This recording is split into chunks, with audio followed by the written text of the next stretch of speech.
show, we're going to talk about public education in the industrial age in England. Probably something that none of you have, especially the man who runs this country. But we're not going to go there today. We're going to interview a couple people and get their takes on public education and ask them some questions about public education back then. Today, our first interview will be Mr. Old Man Ricky, who is a historian professor at the University of Retard. So, Mr. Old Man Ricky, I understand you're a historian professor, and how long exactly have you been studying history? Pretty long time. And so I'm assuming you're pretty knowledgeable on public education in the industrial age. You okay there? Paramedic, we got a dead man right here. Dead man. Save him.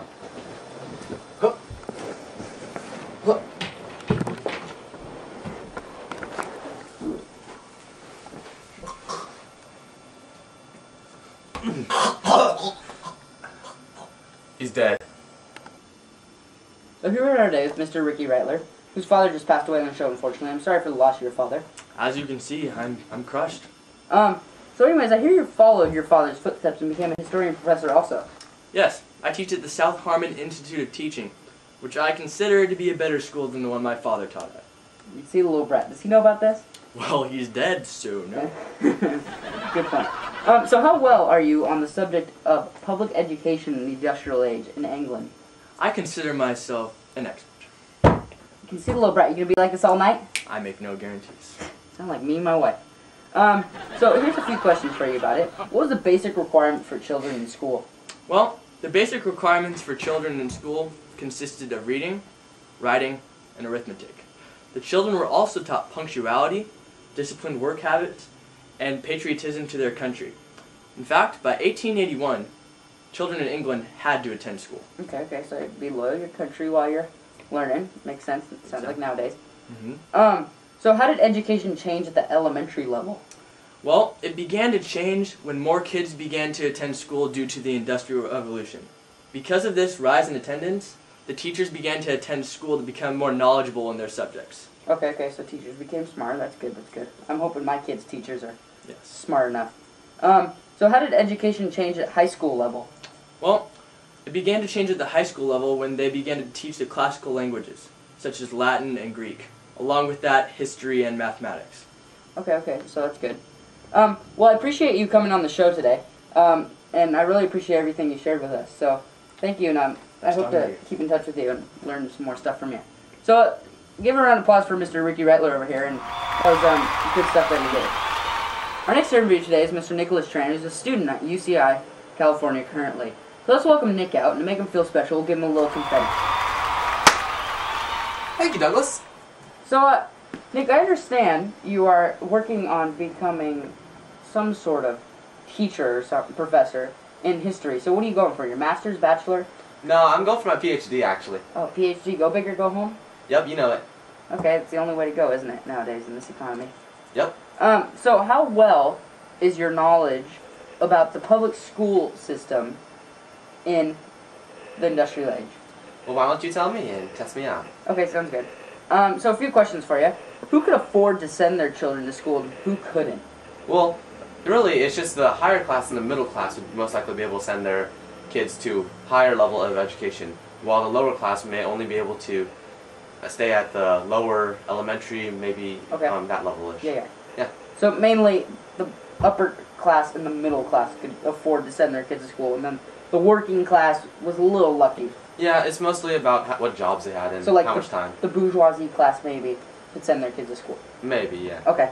But it wouldn't be the high school, just the elementary level schools?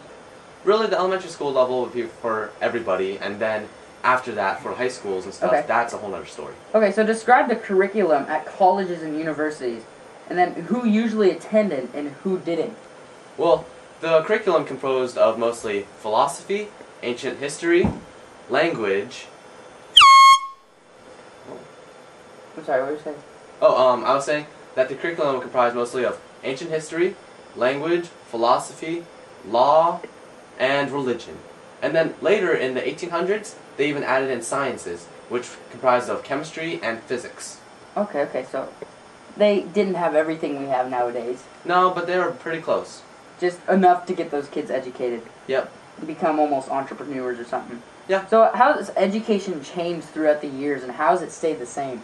Well, for one, women have a lot more of an opportunity now. Before, they only had select chances of education, and there were a few colleges for women, but most of the colleges that they accepted were for the future. Now, see, because of that, it was never going to be for like the entrepreneurship, just for their own work for the future. Yeah. Now, also, obviously, we are more educated now. At least I hope so. So do I. Yeah. I mean, I wouldn't be getting a PhD for nothing. Yeah. But back to subjects. Yes, and they would actually be much more complicated as it is now because we have many variety of subjects. And also, like, for example, majors and minors in colleges. Before then, they would just focus mainly on, like, the overall subjects. But now, we are, like, focused on, like, the main thing just for our future. While they were just trying to get an education. Okay. So how has it stayed the same, basically? Well, really, they are still we still have to learn the basics of education. Which, General ed. Yeah, general ed. Okay. The GE classes, you know? And then so, because of that, we'll learn, like, the ancient history, languages, and law, depending on whatever one we really focus on. But we're still learning most of the subjects anyways, like chemistry and physics as well. Okay. Yeah. So, well, it seems like you're pretty educated on stuff, and you don't seem to have a hard time knowing that, understanding all that at all. Thank you.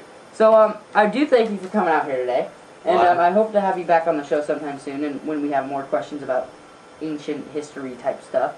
So let's give a round of applause for Mr. Nicholas Tran, and I wish you luck at going with your PhD. Thank you, Douglas. I'll be here anytime. All right.